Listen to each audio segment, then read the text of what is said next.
बिस्मिल्लाहिर्रहमानिर्रहीम। अस्सलाम वालेकुम फ्रेंड्स, मैं आपका दोस्त वकार ताहिर ख़ान एम्स्टर्डम हॉलैंड से एक बार फिर आप सब दोस्तों और भाइयों की खिदमत में हाजिर हूँ।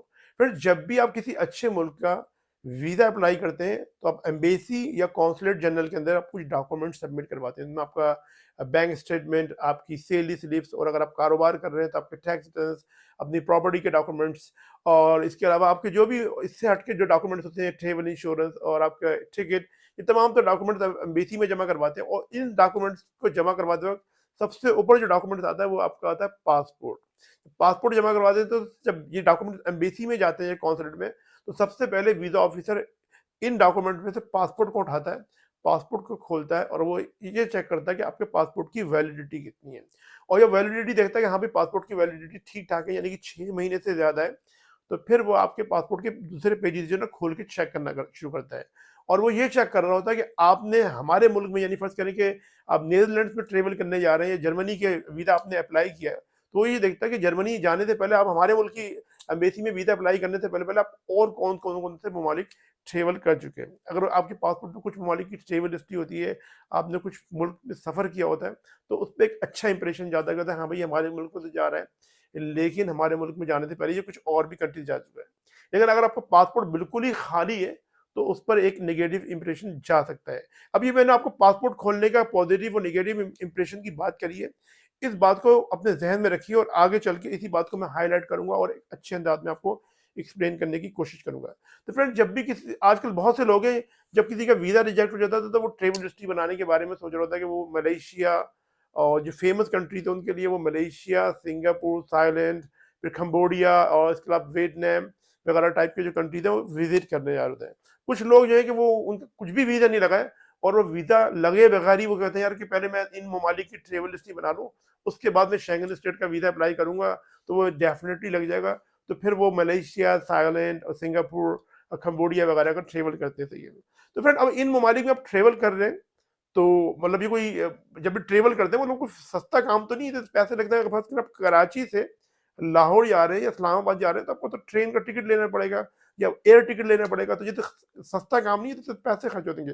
इसी तरीके से अगर आप मलेशिया वाले रूट पे जा रहे हैं, साउथ ईस्ट का जो रूट है, इधर तकरीबन यूँ समझेगा टिकट विकट मिला के कुछ खर्चा मिला के 3-4 ममालिक का जो खर्चा है, ये तकरीबन 5-6 लाख रुपए मरे से मरा खर्चा आ जाता है आपका। ये सस्ता नहीं है, मतलब ये टिकट ही आजकल इस रूट पे जाने के लिए वो 3 लाख रुपए तक का मिल रहा है। फिर वहां पे आप होटल में रहेंगे, खाएंगे पीएंगे तो 3-4 लाख रुपए का, यानी कि 5-6 लाख रुपए से कम आपका खर्चा नहीं है।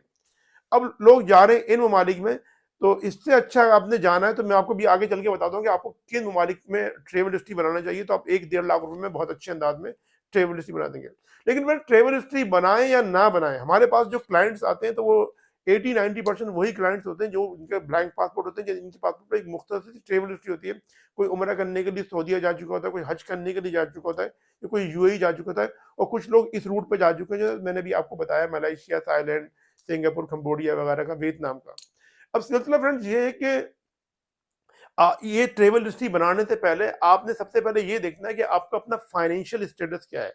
कि आपकी सैलरी तो 50,000 रुपए, या आप कारोबार कर रहे हैं और आपने पूरे साल का जो टैक्स रिटर्न है वो जमा करवाया हो 6 लाख रुपए, और 6 लाख का मतलब ये हो गया महीने का, हो गया आपके 50,000 रुपए। तो ये आपका फाइनेंशियल स्टेटस हो गया। और आप घूमने जा रहे हैं कंबोडिया, थाईलैंड, सिंगापुर, मलेशिया वगैरह टाइप के मुल्क में, तो ये 5-6 लाख रुपए भी आपने खर्च कर दिए। फिर आप आए एम्बेसी में वीजा अप्लाई करने जा रहे हैं, तो क्या आप समझ रहे हैं कि आपको एम्बेसी वीजा दे देगी? नहीं दोस्तों, आपको एम्बेसी कभी भी इस प्रोफाइल पे वीजा नहीं देगी। ट्रेवल हिस्ट्री उस वक्त आपकी मायने रखती है, हैसियत रखती है, जब आपकी इनकम अच्छी हो, यानी आपकी सैलरी लाख रुपए से ज़्यादा हो या उसके नज़दीक हो, या आपके टैक्स रिटर्न है उसमें आपको तकरीबन 12 से 15 लाख रुपए से ज़्यादा पूरे साल की इनकम शो हो रही हो तमाम तर अखराजात निकालने के बाद, तो फिर वीज़ा ऑफिसर ट्रेवल हिस्ट्री को भी देखता है और बोलता है हाँ यार, इसकी इनकम तो इतनी अच्छी है, क्योंकि उसको भी पता है कि आप जो इन ममालिक में ट्रेवल हिस्ट्री, ये जो टेक्निक जो नहीं है कि ये टेक्निक पुरानी हो चुकी है। अब वीज़ा ऑफिसर को ये पता है कि आप वीज़ा अप्लाई करने से पहले ये जो 4-5 ममालिक का राउंड लगा कर आए ना, ये सिर्फ मुझे इंप्रेशन देने के लिए आए।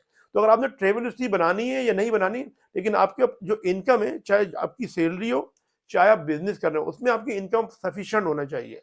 अगर अब आपने ट्रेवल हिस्ट्री बनानी है फ्रेंड, तो इतने लंबे रूट पे जाने से अच्छा कि आप कुछ भी नहीं कीजिए। अगर आप समझते हैं कि आपकी सैलरी सही है, आपका इनकम का प्रोफाइल सही है, तो फिर आप ये कीजिए कि आप वीज़ा अप्लाई कीजिए। 24-25 हज़ार रुपए आजकल वीज़े की फ़ीस चल रही है, 80 यूरो, यानी यूरो का रेट जो है वो ऊपर जा चुका है कि हमारी पाकिस्तानी रुपए की कीमत जो है वो नीचे आ चुकी है, डीवैल्यू हुई है। तो अब एम्बेसी में जब आप फ़ीस जमा करवाएँगे तो 24-25 हज़ार रुपए इसकी फ़ीस है। आप कुछ भी नहीं कीजिए, डॉक्यूमेंट्स खुद ही अप्लाई कीजिए, 24-25 हज़ार रुपए जमा करवाइए, वीज़ा अप्लाई कीजिए। बहुत से लोगों के वीज़े लग जाते हैं, जब वीज़ा लग गया तो भई ये जो 5-6 लाख रुपए आप लगा रहे हैं ना सिंगापुर, थाईलैंड जाने के लिए, इस खर्चे से आप बच जाएँगे। और अगर आपने ट्रैवल हिस्ट्री बनानी है तो सस्ते में ट्रैवल हिस्ट्री बनानी है तो मैं आपको अपनी एक्सपर्ट एडवाइस दूँगा कि आप ईरान, अज़रबैजान और फिर जॉर्जिया, आर्मेनिया, तुर्की वगैरह का ट्रैवल कीजिए, बल्गारिया का। ये है डायरेक्शन। अगर आपने शेंगन वगैरह की तरफ जाना है, यूरोप की तरफ जाना है तो ये रूट बनता है, आप इन ममालिक की ट्रैवल हिस्ट्री कीजिए। और अगर आपने जाना है Japan, south Korea, Australia, New Zealand तो फिर आप सिंगापुर, थाईलैंड, मलेशिया की तरफ ट्रैवल कीजिए। अब ये है कि अब ईरान चले जाते हैं तो फ्रेंड्स ईरान का वीज़ा बहुत ईज़िली आपको मिल जाता है। और ईरान के बराबर में जो मुल्क है वो है अज़रबैजान। अज़रबैजान का वीज़ा भी ई वीज़ा होता है, बहुत आसानी से मिल जाता है, 2-3 दिन में ऑनलाइन आ जाता है। और अज़रबैजान के बराबर में ही मुल्क है आर्मेनिया। आर्मेनिया का वीज़ा भी बहुत आसानी से मिल जाता है। और आर्मेनिया ही के बराबर में एक और मुल्क है, अज़रबैजान और तुर्की के बीच में यानी मुल्क है, वो है जॉर्जिया। उसका भी वीज़ा ईज़िली मिल जाता है। वहाँ पे थोड़ी एंट्री की प्रॉब्लम होती है, लेकिन अगर आपके डॉक्यूमेंट सही हैं और आपका शो मनी सही है तो वो आपको वीज़ा एंट्री दे देते हैं जॉर्जिया वाले। इसी तरीके से इसके बराबर में जो मुल्क है वो है तुर्की। अगर आपकी इनकम 50-60 हज़ार रुपए से आपके ज़्यादा आपके अकाउंट में आ रही है, और या आपका यूँ समझिए कि 6-7 लाख रुपए वाला भी अगर आपने टैक्स पे किया हो टैक्स रिटर्न से, तो फिर तुर्की भी आपको ईज़िली वीज़ा दे देता है। तो इस तरीके से आप बाय रोड जाइए ईरान, ईरान से बाय रोड जाइए अज़रबैजान, अज़रबैजान से बाय रोड आप आ जाइए जॉर्जिया, जॉर्जिया से आप बाय रोड आ जाइए आर्मेनिया, और आर्मेनिया से आप चले जाइए तुर्की में, और तुर्की से आप आ जाइए ईरान, ईरान के ले लें डबल एंट्री वीज़ा। तो ये मैंने आपको 5 ममालिक बताए ना दोस्तों, इनके वीज़े भी आसानी से मिल जाते हैं, इसके लिए कोई इतनी लंबी-चौड़ी कहानी भी नहीं है। आसानी से आपको वीज़े मिल जाते हैं और ये तकरीबन पूरा खर्चा भी लगा लेंगे वीज़े समेत, बाय रोड बता रहा हूँ मैं आपको, बाय एयर नहीं। बाय रोड अगर सारा खर्चा लगा लेंगे तो 1 से डेढ़ लाख रुपए में ये आप 5 ममालिक जो नहीं अच्छे अंदाज में 2 हफ्ते के अंदर या 10 दिन में कवर करके आ जाएँगे पाकिस्तान। इस तरीके से आपके 5 कंट्रीज़ की, यानी कि ईरान, अज़रबैजान, आर्मेनिया, जॉर्जिया और टर्की, जिसमें ईरान की डबल एंट्री है। और अगर थोड़े बहुत पैसे ज़्यादा हैं तो आप इराक का वीज़ा भी लगवा लिए, वो भी ई वीज़ा मिल जाता है। तो इस तरीके से 20-25 हज़ार रुपए और खर्च होंगे, वो भी बाय बस आपने ईरान से जाना है तो आपको जो है वो, या वो आप वहाँ से तुर्की से भी जा सकते हैं इराक, और वापसी में ईरान आ जाएँगे। तो इस तरीके से 5-6 कंट्रीज़ की आपकी ट्रैवल हिस्ट्री भी अच्छी बन जाएगी, और ज़्यादा से ज़्यादा खर्चा लाख से 1.5 लाख रुपए होगा, इससे ज़्यादा नहीं होगा। इस रूट पे मैंने काफ़ी लोगों को ट्रैवल करवाया है। अब क्योंकि रुपए की कीमत नीचे की तरफ जा रही है, डीवैल्यू हो रही है, तो यूरो की कीमत बढ़ गई है या डॉलर की कीमत, तो थोड़े अखराजात पहले की निस्बत बढ़ गए। तो यूँ ही समझिए कि लाख 1.5 लाख रुपए में आपका ये खर्चा हो जाएगा। अगर आपको घूमने-फिरने का शौक है, पैसे ज़्यादा हैं, फिर तो आप चले जाएँ मलेशिया, थाईलैंड, सिंगापुर, तो it does not make any difference, फिर तो सही है।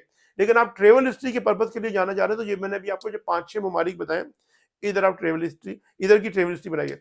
अब हम बात करते हैं वीज़ा ऑफिसर की।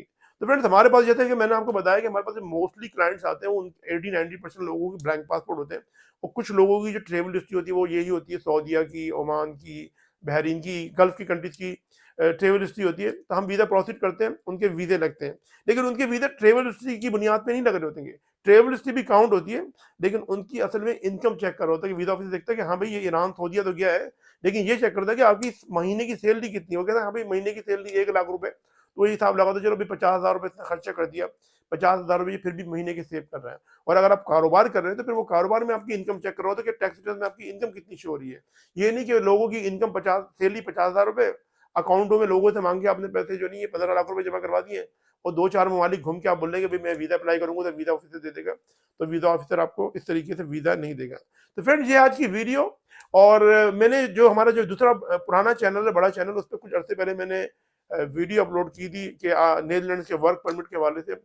उसको जाके आप लाज़मी तौर पे देखिए। उसका लिंक मैंने उस चैनल का लिंक मैं अपने इस वीडियो के डिस्क्रिप्शन में दे रहा हूँ, उसको जाके देख लीजिए। और इसी तरीके से फ्रेंड इसी चैनल पे कुछ दिनों पहले मैंने वीडियो अपलोड करी बेलारूस के वीज़े की।